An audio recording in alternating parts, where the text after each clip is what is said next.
Hi, I'm Drew. And I'm Sam. And welcome to Drewling Samantics.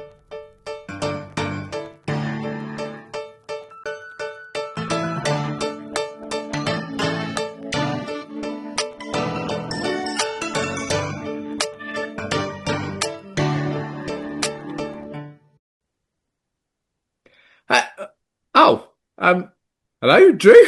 Are you there? What? I've melted! Oh, there you are, mate. I have to say, you may have melted. It's a very small glass of water. So. There's not a lot of me, was it? I mean, you know. Oh, no, it's true. I mean, it would have been ridiculous in a pint glass. I'd have looked stupid. But it would have been a shot. But, hello, mate. We always talk about, like, we quite often we'll talk about sort of like, what do we say at the beginning, or we just go have a conversation and stuff, and we say, we do the weather all the time, but you can't fucking ignore it. It's so hot. There's no getting around the fact that I am sitting here literally melting into the sofa of dreams. I mean, it's just ridiculous. But there you go. And don't get me wrong, not complaining, because I love the warm weather. It's great. No. And I have to say, I'm sure I saw on the news, haven't Italy had 45 degrees or something? Yes, I mean, yes. It's hot over here, but Jesus, can you imagine? Like, mate. I mean, yeah, no. I don't go there. I'm happy just to stick or be sticky in 33 or whatever it is degrees. Yeah, that's it. That'll do. Moving rapidly away from you and being sticky. Yeah, go. Yeah, go. Quick, but it's taking a very quick. But I have to say, it is that warm that I've sacked off the protein shake. I've got a cold beer, mate, because I just. Well, I'm not on the coffee. I'm on the squash. There we go. Yeah, that tells you, people, how warm it is. Drew's given up on caffeine, and I sacked off my diet. But anyway, It is warm, so we should get on with what we're doing today. And the good news is we can get on with what we're doing today because it is a guest episode, and not just any guest episode, Drew. It's our last one of the season. Yeah, but we have got a fabulous guest, really great guest. Yeah, superb end to our wonderful lineup of guests that we've had in season 13, and he's here right now. So why are we wasting time and sweating away here without someone far more entertaining joining us? Let's bring him in, ladies and gentlemen. Good friend of mine, very, very talented photographer, the wonderful Mr. Brian Worley. And there, with possibly the best camera quality we've ever seen, and I'm not surprised in the slightest, is the very talented, the very lovely Mr. Brian Worley. How are you, mate? It's not been very long, actually. We had a shoot the other week, didn't we? It wasn't... Last week, the other week, yes. Indeed. Well, thank you very much for inviting me on. No, not a problem at all. Thank you for giving up your time to come and join us. Drew, meet Brian. Brian, meet Drew. Brian is a fabulous photographer, and Drew, I don't know, I met him and he just doesn't seem to go away. So I can't get rid of you, mate. Yeah, exactly that. But no, we are joined by the very, very talented, as I said, Mr. Brian Worley, also known as P4 Pictures, one of the most versatile and most able photographers, and I mean that obviously in the nicest possible way, that I've had the pleasure of working with, working for, however you want to phrase it. It's definitely with these days, really, isn't it? It's yes. We've breached that sort of model photographer sort of level, and it's now a couple of mates that tend to work together now and then and get things done. But rather than me rabbiting about how we met, but I'm sure we'll come to that at some point, Brian, for Drew, who obviously you've only just met, and for all our lovely listeners and watchers out there, can you give us a brief sort of rundown of who you are and what you do, please? Yeah, so I'm Brian Worley. I'm a photographer, but I actually say photography is, as a part of my business, is a relatively small part, because actually the majority of what I do on a regular basis is actually help other photographers learn to use their cameras better. Whether that's in terms of working with models, whether that's in terms of just photographing birds flying in the sky, landscapes, whatever. I see most of my task is actually education of photographers and helping them to get better pictures, better results, videos as well, with the kit that they have. It's very easy to just keep going, well, yes, just buy more, buy more. But the reality is that often it's not understanding what you've got.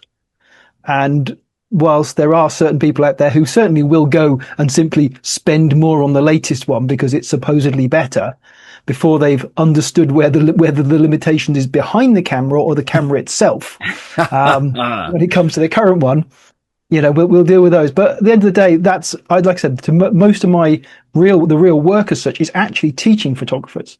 So obviously, Sam, you've been along to some of my workshops as the model for groups. And, to me, these are opportunities to teach those photographers about lighting, about working with models. And that's a big part of what I do. Yeah. So I've written for various magazines over the years. Obviously, magazines are a little bit on the dying side these days, should we say, at least print magazines. They've been replaced by those horrible things called podcasts quite a lot of the time, haven't they? I don't know why anyone would get involved in that.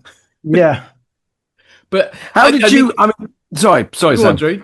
I was just going to say that what you've just done there, Brian, I think in the nicest possible way is find a polite way of saying all the gear but no idea. And obviously not about yourself, but that must be something you come across quite a lot. And actually people can tend to, certainly, and I know how much money can be thrown at photography, perhaps throw money at a problem to try and solve something that, as you state, you can more than likely fix by educating and working through. But yeah, no, it was just, I would have been a lot more sort of blunt with it, and you've done it in such a lovely way. But I guess that's why you do the job you do, and I just tend to stand in front of the camera and try and look all right. There you go. So, at the end of the day, it's, if you've got someone who's got a camera and they're thinking, oh, this is not doing what I'm doing, well, or not doing what they want it to do, is it a case of they're not driving it properly, or it's got some setting that's hindering what they are aiming to get? Because to be honest, lots of the cameras these days that you can buy are really, really capable.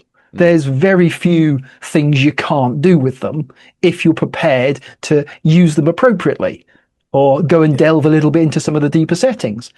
And so why stop and say, okay, I need to buy another one or something different to do something to do because I'm struggling with this, when in actual fact you maybe have missed or you've not made the best use of what you already had. Yeah. I've got a couple of cameras, and I like to take photographs. I enjoy it, and I also love reading a manual.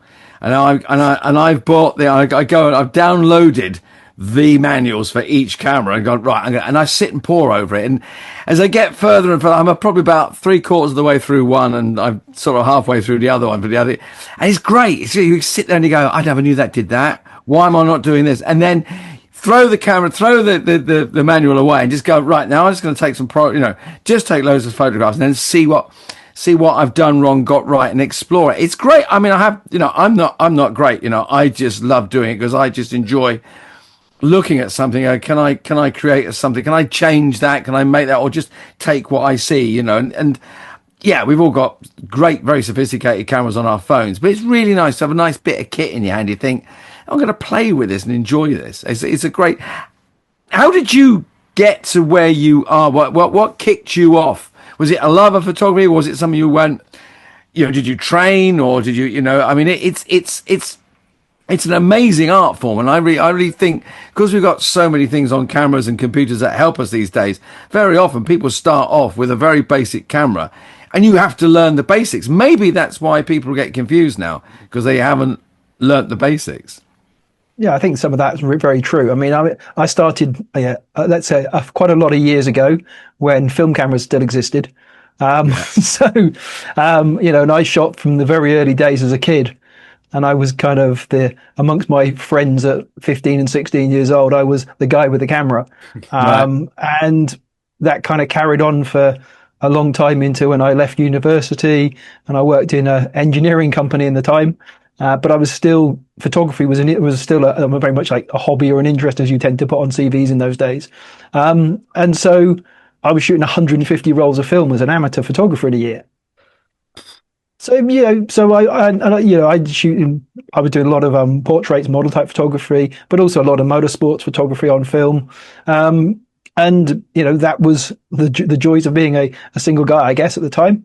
And then I decided, given I wasn't that focused on engineering anymore, and I fancied a change because of the role it was in. I was literally all over the country, Monday to Friday, Monday in Cornwall, Tuesday in Glasgow, Wednesday in Hull, that kind of stuff. So I decided it was time for a change of life. And I applied for a job on, as you used to do on the Times on a Thursday. And so I'm going to give my age away now. And then literally I went for an interview with a company, and they were interested in my skill because from the control system industry, I was a specialist in networking. And at that day's network stuff was fairly new. And they were interested in doing network to photocopier type products and printers. Wow. But when they got literally to my CV, and the last line is hobbies and interest, and in there was photography, they said, we have a similar role, or we have basically the same role in another group. We haven't yet decided what it's going to be called. We think it might be computer input devices or something. Maybe you fit better in there. What do you know about cameras and photography? So, well, I gave them the same sort of story, 150 rolls of film a year. Yeah, we think we'll put you in there. And that company happened to be Canon. And literally... Wow, okay, there we go. So I then started work at Canon in Canon Europe. Day 2, my boss came to me from Japan with a document. He says, I've just got this from Japan. It says on the front it's in English. I've looked inside. I'm not sure. You better go study that. We're going to launch it in Germany next year. And that was the first of Canon's digital compact cameras. Wow. No way. And so literally from that kind of point on, we're talking now late 95. My job was effectively to launch digital cameras. And I always tell camera clubs that my job was to kill Canon's film camera business. 15 years later, I decided that I had achieved my goal. The film business was largely dead. And so I decided now go and work for myself. So that's been 15 more years since then, pretty much. Fantastic. So, in that 15 years, literally, I trained half of Canon's European operation, well, most of Canon's European operation. I've been trained by Tokyo on all kind of aspects of particularly Canon cameras and things. But perhaps the best thing is the love and interest in photography survived. It didn't get killed by being involved in working in a company, training on products, learning lots about the tech and stuff. I think that helps me because I'm an engineer by trade, and I like to know details and I like to be accurate and all those good things. Yeah. So and that obviously that's carried on. You say you a great passion is educating people about. Yeah. And so I mean I guess because I know you and Sam's model for you and that, so is that's in a camera club situation or so it's a mixture. So I mean. Both actually. So Sam's done some for camera club groups. So I do tuition set. I do sort of studio nights for camera clubs. I do talks for camera clubs on a variety of different topics, everything from product photography to wildlife to sports, as well as lighting and things. And then sometimes some of the clubs ask me to arrange a model evening for them, bring a couple of models, set up a couple of setups of studio lighting that they can then photograph the models on with some guidance from me. So Sam's been to some of those. And then additionally, I also run some studio workshop groups myself, smallish groups, because that way people will learn more. If you get less people there, otherwise it just tends to be who just takes pictures of the model, to be honest. Yeah. Whereas they don't tend to learn a great deal. And I mean, you probably remember from the last one, we were trying some things that were slightly unusual, and everyone gets a chance to try with and without the unusual effects and various things to see the development and get it in their own pictures. It's not about can they get a good looking picture of Sam, because we know that's relatively straightforward. Checks in the post. Yeah, you say that. You say that, Brian. I think you're being very, very, very kind there. I mean, I've known Sam for a while now, and I mean, he's difficult enough to make him look good when, on a podcast. I mean, Christ, you have thousands of pounds worth of equipment in front of him. They've got to work somehow. I mean, can you get a good photograph of Sam? I am joking. I have seen some photographs of Sam, and he does look, I'm not blowing smoke up your backside, but you do look stunning, mate. You do. Mate, it's very kind of you. Work very nicely. It is actually a really relevant topic, and I don't mean me specifically, but I think and if you don't mind talking about it, Brian, I think it'd be really interesting to hear how is it to work with a model, because Drew, you've done some directing in your time, both stage, screen. I haven't had a huge amount of experience there, but it's quite a similar task, I imagine. You are taking a product, in this case, a model who it does still most of the time what you work with is stills, whereas Drew, for you directing theatre, you are taking an actor and using their skills to create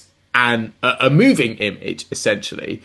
But then obviously you've got the separation in that when you're taking one still image, your timing has to be immaculate, or your model has to be pretty good at staying still and nailing the same thing over and over again. Whereas with an actor, I guess you'll get them to do a performance and it will never be the same twice, but as long as they can get it close to or very similar to. But what sort of has it changed over the years for you, Brian, how you work with models? Do you have certain techniques that when you work with someone new? Talk to me about working with models, because I'm a model and I imagine I'm not easy to work with. Terrible. Demanding, I think, is the challenge. Yeah. But no, seriously, I think the thing is that there are, let's say, someone who's modelled a number of times and has an interest as a model tends to be easier to work with, in all honesty. Someone who arrives with a preconception of, I never like the photos people take of me. I'm here because somebody told me to be here. That's the hardest people to work with. Yeah. And part of the task is to kind of basically get rid of all the technical side of photography from them, because it's about them and it's about making them relax and about making them feel at ease with the situation, so that you can then get them to become a little bit more natural in front of the camera. And so models per se, the ones that you can find from model agencies and things like that, who are used to rocking up, delivering the looks, doing what's necessary and going home, that's relatively straightforward. Yeah. The paid artists in that side of it, definitely there's lots of great ones out there who are phenomenal at what they do. And it makes, the job from a photography point of view, in some ways, a little easier. Whereas when it's just literally somebody has been the worst one, I've been told by my boss I need a new headshot.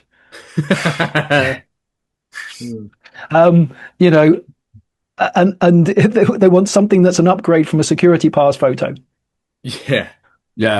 But still look like a deer in the headlights sort of thing. When, oh my God, there's a camera on me. Yeah. But security pass photos are the one shot short of the photos of people going into jail. So there's a big difference between mugshots and headshots. But when someone's not very familiar in front of a camera, perhaps they're a lot closer than you might think. Yeah, I recently did a shoot with a model who's a part-time model. She's actually a photographer herself, and she's done a couple of shoots as a model. I think it was more perhaps maybe to learn some little things that helps her understanding of how to work with models. Yeah. And I shot with her for a couple of hours. And we had a walk around shooting around Oxford, and in actual fact, it's quite interesting to see in the pictures afterwards the development of her ease, the natural look that she managed to create. Because certainly, the first handful of pictures, they're not the better ones, because she's still trying to. She's just met me. We've arranged to do this shoot. She's just met me, and there's that. Okay, who's this person? Whatever. I don't know how we interact from either side of us, and so you've got to build a rapport with somebody, much like as a director would, but also you've both got an idea of what you're trying to get out of the shoot.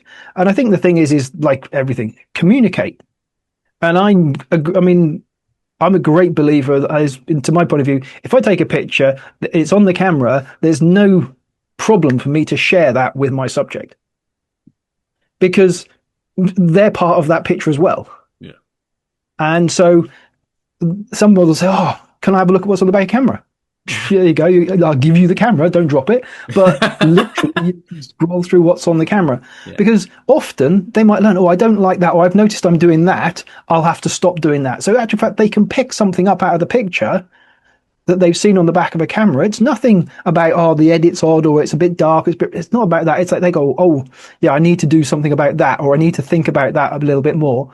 And it makes things come along better. Yeah, it's true when you work with when you're doing TV and film, you get a good DOP and you say to them, what's the shot? What you got? What was, is mid shot, long shot, close up, extreme close up?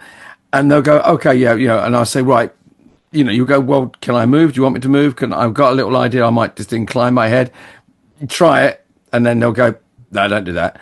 Or you do it and they'll go, nice. It's that, as you say, that's that rapport and knowing.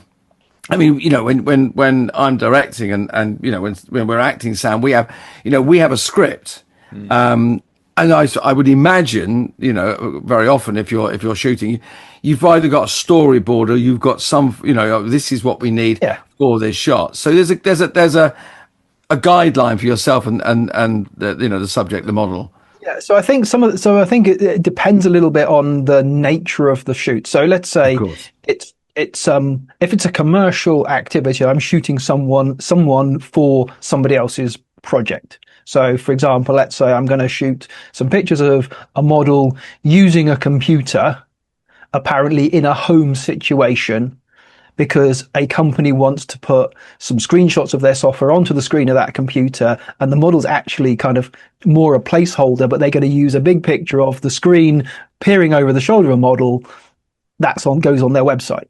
Yeah, there's a clear idea of what's going to go with that picture. We can communicate and we can just work through the steps to make that work. But to work with just a model more as let's be a bit creative between us and see if we can make something interesting. So we'll often come together and have an idea of what direction we're going, in terms of clothing, outfits, whatever it is, and locations, and all those things come to make what's there. But often you're not 100% sure of what you're actually what the end result's going to be. So you have a bit more creative freedom in that respect. That's exciting, I would have thought. And I guess it's to go back to something you mentioned earlier, that feeling comfortable. We know a lot of photographers end up doing wedding photography at some point, as I know you've done some. Not your favourite thing, from what I remember you saying. No. But there must be an enormous skill in that, because when you're working with a professional model, and I'll include myself as one of those just for this small example, but I turn up and I know the first thing that's going to happen is there's going to be a camera in my face, and I am going to have to either make eye contact or certainly look like I know what I'm doing at that point. If you then take that into a different situation where it's either a new model who hasn't done a lot of that and they've simply been told by friends, family, whoever, oh, you're very attractive, or I bet you take great photos, or you're talking about someone who wants photographs or photographic evidence of something that's happening, whether it's an event or whether it is something like a wedding, but their focal point is not making sure that the photo looks good. They want to look good in the photo, but they also are focusing on something else. Your bride and groom are thinking, oh my God, is my blah, blah, blah got a drink? Is this going on? Is this ready? Is this da, da, da, da, da? If you're doing a sports event, for example, they're going, well, am I winning the bloody race? But they equally want that photo. So I guess it's making people feel comfortable in the scenario they are in without, and forgive me if the term's not very, but without being a distraction or without sort of having to make them lose concentration on what they're doing that needs to be the subject of the photo. So I think, I mean, you bring up wedding photography. I said it's not a thing I particularly enjoy ultimately. And I think you definitely have to enjoy weddings and that kind of gathering as something you would happily go to, not because you've just been invited, but you'd kind of go if you could, regardless of where it was. And I think you also, I say weddings are probably closer to more of a documentary, a kind of almost reportage, or these days photojournalistic type approach, whereby you know the structure of the story. There's going to be a couple of people, they're going to be there, they're going to be joined together, there's going to be a party afterwards, and there's various moments where you kind of know what's going to happen. So you've got an idea of the route that's going through it, and therefore you can kind of prepare yourself to capture the key points of those different moments. You don't know exactly how it's going to play out, but you do what you can, and you leverage skills and experience to deliver the best results. Yeah. Occasionally, you might get an opportunity to put in a set piece where you can drag the bride and groom away to somewhere, a different part of the location where they are, set up something and produce some masterpiece kind of photographs that nobody else will see until the album comes out. And they go, when did you do that? and that's great. And in some ways, the two things are almost slightly different. There's the reportage, what's going on in the day that all the guests remember, and then there's the standout photos, which will be on the wall for years to come. Yeah. And so that's the bride and groom memory, isn't it? That's our day, kind of. I want to talk about something because I'm a great fan of wildlife, and the photographs I attempt to take, a lot of them are bottom of the garden, birds and animals that are in the garden and stuff like that. And I think the best day I had was we had a parrot. Based in Ealing, and Ealing Hospital have two peregrine falcons nesting, and one of them landed in the garden, took out one of the wood pigeons, and I spent 20 minutes. I'd got thousands of photographs. I just shot this, and I managed to crawl on my stomach to within about 15 feet of this beautiful bird, and I just remember it being a fantastic moment. But you've been on safari, you've shot stuff there. I mean, that, quite apart from just being somewhere like that, I mean, what was that for, and how was that experience? Because I mean, amazing I would get geeky on nature, but I mean, it must just be amazing to go there and go, okay, I'm doing this. This is my job. This can't get any better than that. And well, so literally, I mean, at the time, some of the safaris I did some safaris when I was at Canon. We did them as trips for press, largely to launch products. Yeah. And I think the first one, I actually went out for a long weekend to Kenya to recce a potential site and things. So it was a weekend in Kenya. How long was the flight? It's only, you get on the flight on, was it Thursday night, and get off for the flight Friday morning, and then helicopter down to the Mara, game drive, lunch, more game drive, sundowners, back in, balloon flight Sunday morning, breakfast in the Mara, more game drives. Think of something like that. Yeah, and then a bit of something else, and then fly back on Sunday night and back in the office Monday morning. Jesus, someone's got to do it. Someone's got to do it, Brian. It was a phenomenal, high. It sounds great, and in reality, it's a fabulous way to do it. Very short period of time to just consider what we could do, how we could potentially do a venue, and it turned out we did do a safari trip, and we took a lot of press for the launch of a camera. That was what Canon was doing at the time. And, the thing with a safari is it's a bit like, in some ways, and I don't want to downplay it, but it's a bit like going to a massive, great zoo, except there's no real cages. Yes. Right. Except the one that you're in. Yeah. Because you're sat in this Jeep or Land Rover with the canvas sides on or whatever, and you're being driven around to find the wildlife to a large extent. So you're the one that's kind of the outlier there, rather than like in a zoo where you've got a lion in Whipsnade. It's not designed to be in Whipsnade at the end of the day, but and so you're seeing things in their natural environment. You see different things. I mean, some of the amazing things you see, like there's certain things when you get giraffes battling, and you kind of get this bashing of the heads and things, and it's quite phenomenal to see. I mean, I was fortunate. I saw this happening, and it's not commonly seen. But you're just witnessing actual nature, in its brutal entirety in some ways. And you're there with whatever equipment you've got, and you photograph what you can. You can't always get in the optimum position because there's a river, or there's a hippo in the way, or an alligator, a crocodile, or something, or a lion, but you get what you can get out of it. You can ask the driver to move the Jeeps and things, but ultimately you get what you get. So who's easier to work with? Animals that aren't really interested in what you're doing, or models? Who would you prefer if you had to just pick one? I think ultimately I tend to work with, out of preference, I'd work with people. So if somebody said to me, here's a bunch of money, go and do the things you like, it would probably have motorsports and people involved. Right. In all reality, as the kind of the things that I would go and photograph. I mean, Brian's approach to landscape photography is very much, it needs a foreground interest, and invariably mine are rally cars as the foreground interest.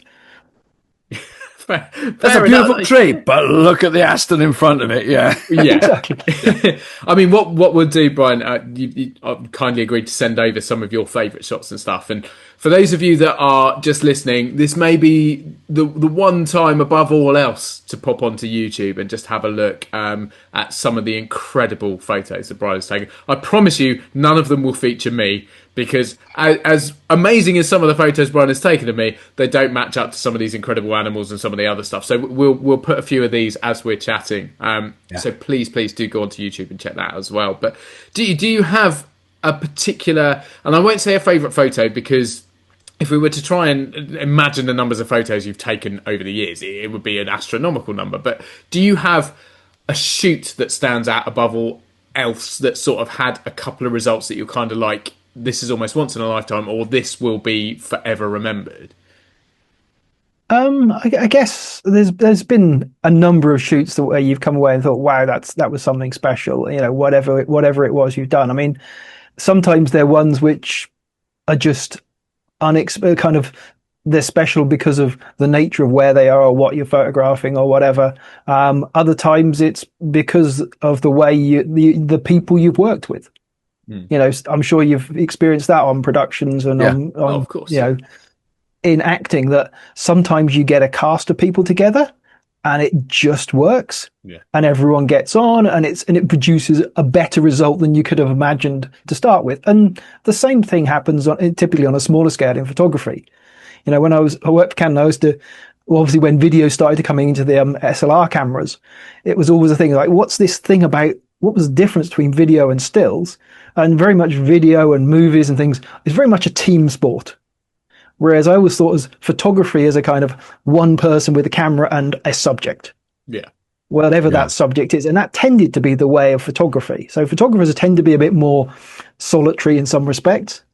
Whereas, I'd say movie making in a whole and video is invariably a team sport. Yeah. So do you think, there's a different dynamics.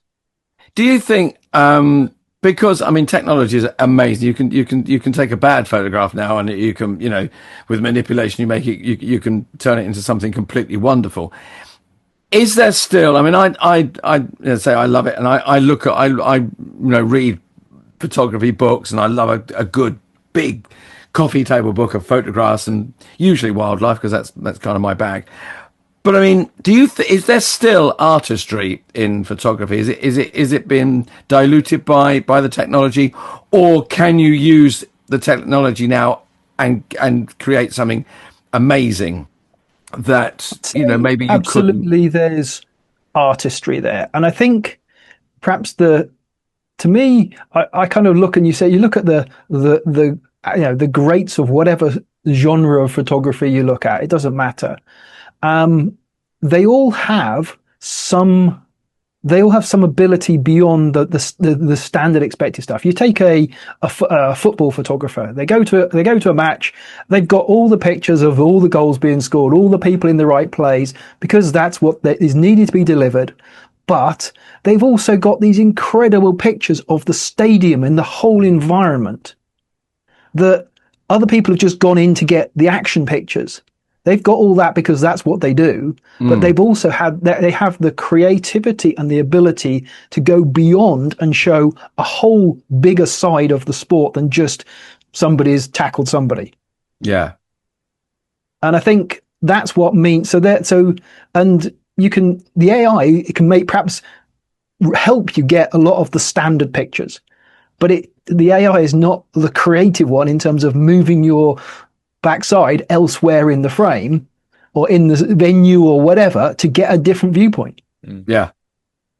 I was hoping to say that. That's good. Yeah. Is there, I mean, Sam's asked you if there's a favorite shot. Is there one thing you think I would love to shoot that? You know, I mean, obviously it might be motorsport, but is there a thing, what would be your bucket list? The Holy Grail shot. Yeah. The Holy Grail. Wait, yeah. That's hard really to say, because I mean I've been fortunate to do quite a lot of interesting things over the years for a variety of reasons. So a specific bucket list shot, I don't know. It'd probably be something involving people. It would certainly be more likely to be a model shot to be honest with you, than a sport or an action or an event one. But as to what at the moment, I'm not 100% sure. I mean, like I said, I've been fortunate do some of the ones that I actually would have perhaps put on that list. I have already done some of them. So it's kind of like, what's next? You've worked with me, mate, and we know that is on everyone's like holy grail list. Absolutely, because I am that legendary. So probably Drew's next then. Mate, I mean, if you can work with this, and then you are good. You said it. I didn't even need to weigh in on that one, so that's great. I'm going to dial back on something you said a little while back about the commercial shoots, because there was Sam knows I've done this Einstein commercial. I'm not going to bang on about that, but what I'm going to say is when we'd shoot the commercial, a couple of days shoot, and then the last day there would be like, oh yeah, Stills man's coming in now, and I felt sorry for these poor guys, and there was 2 or 3 that came in to shoot the stuff, and it'd be like they'd have their team and they'd bring them in, and they're lighting and they're all different sort of shots. But given so little time on set, and I used to feel, and there was one guy who was gonna, he thought his ground. He's like, no fucking way am I making. I want this. You want this. And it was interesting watching the client around. You'd be shooting the stuff, and they'd watch, the camera work and everything, and the film. And then when it came to the stills, they'd all be around. If I didn't know you were bloody here, where do you lot come from? There'd be a dozen around the monitor as this poor guy is shooting away, and they're going, well, we haven't got long, you've got to go in a minute, Dave or whatever. And the guy's going, you want me to shoot this? I've got the actors here, we're trying to get this stuff, we're lighting it, blah, we're working around the setup for the the camera, the other camera team. And I thought, Christ, that's that, and to come in and fight your corner. And and I was looking at this stuff and going, this guy's good. And then that's when he was, they were grateful with to have a rapport. And they go, okay, Drew, do this, and this. And I'm just throwing faces and mugging my head off. They're going, you just keep bloody doing that, mate, because the more of this stuff I can film, the better. But I felt really sorry for these guys because, I mean, have you ever been in that situation? You're in there and you go, Jesus Christ, I've got half an hour and I'm expected to deliver, a magazine shot, a pack shot, and a billboard shot. Yeah, I mean, I did some product photography for a client a little while back, and part of the thing, we got all these products on white and everything like that. But actually, at the end, we could want something. What can you do? So can we do something else? We got extra 20 minutes or something left, and literally we pulled a picture together of this thing on a table with somebody on, one of the staff actually using the product with their hands on it. You can't see them, but you can see it being used, and that's the one that ended up going out with all the press kit. Because it was different. It wasn't just a plain product on a white pack shot type basis. Yeah. That's interesting. Well, there was one moment where one of the photographers said to me, right, we got 10 minutes, let's muck about a bit. And that was the shot that they ended up using in the magazines. It was like that moment because it was so live and sudden, and we were just mucking about with no pressure on that, because it was like, if it works, it works. If it doesn't, it doesn't. So I was allowed to play about for a little bit, and the photographer and I were having a bit of a giggle. I think most photojournalists will tell you they get given, been told you've got 30 seconds with a celebrity to take the pictures for the press, and literally you've gone click, right, that's it, and they're gone. Yeah, that's one shot. So, they all come up with methods of ensuring that first shot is going to be enough to go in the press. If they get a second one, they'll do something different, which is probably more creative and better. Yeah. But they are ready at picture one. Wow. Picture one. I like it. The pressure and the sort of expectation there, I think, is pretty much unmatched in most areas of the industry. And I mean, we've worked together numerous times. I know just how incredible you are as a photographer, but I tip my hat to you in that respect as well, because actually you do this incredible job, but a lot of the time are doing it under someone else's time constraints without them understanding the job you're actually having to do. So to add those pressures in, and it's mind blowing. And I think I think that the industry would be really bloody tough if we didn't have really able and really sort of versatile photographers and people like yourself. Brian, it's been absolutely wonderful chatting. I mean, we are lucky enough that we get to chat. I said we are lucky. I'm lucky enough that I get to speak to you fairly regularly. We get to work together quite a lot, and I'm very much looking forward to working together again. We've got a couple of things in the pipeline at the moment, but we'll leave those for people to find out soon. But just another massive thank you for coming on, mate. It's been an absolute joy. And come back on in the near future when you've been for another long weekend in Kenya. Thanks very much for having me. Not a problem, mate. Thank you so much. And we'll see you again soon. Take it easy. Cheers, mate. Right. Cheerio. Bye-bye now. Cheers, Brian. And, I mean, we said about that.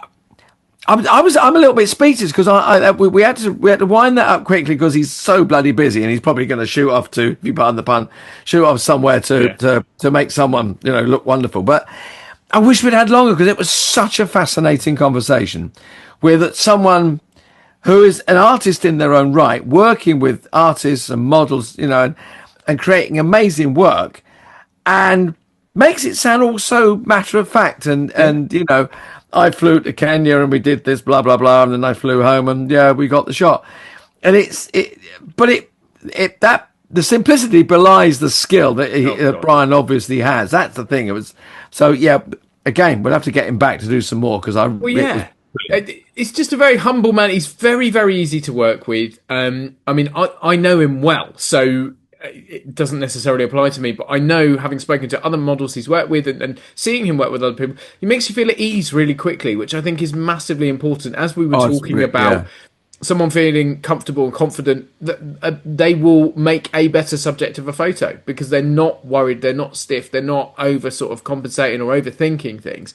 And he just has that magical ability to do that. And as said, those on YouTube will have seen we've put some of his images up and just mind-blowing, like stunning stuff.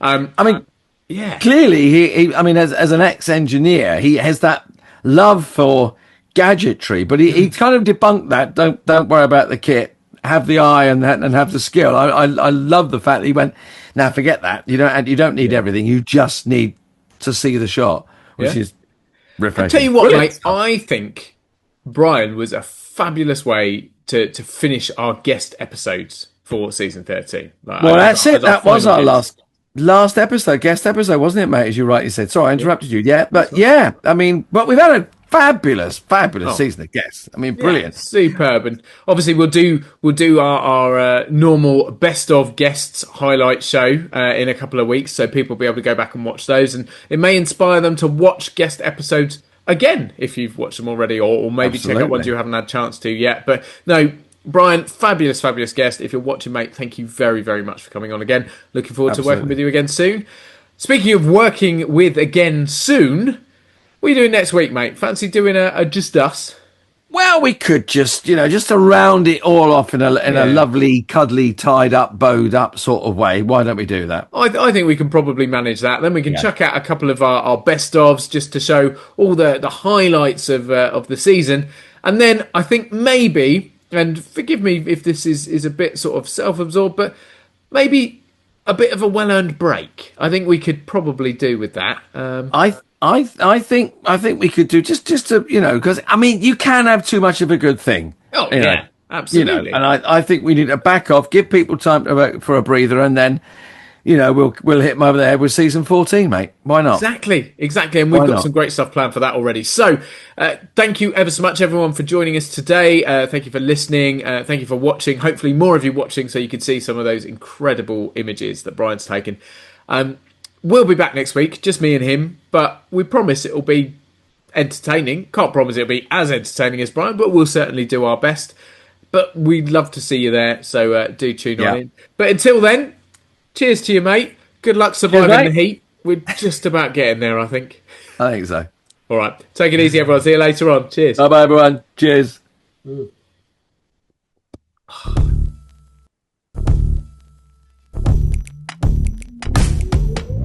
Thanks again for watching this episode of Drewling Samantics. Please make sure you subscribe to our channel and turn on notifications so you never miss a new video. Don't forget, we're also available as audio only. Just search Drewling Samantics in any good podcast app. And please support us on social media. All our links and handles are on screen now. We love welcoming new followers and subscribers, so why not share with your family and friends so they can join in too? Thanks very much. See you next time.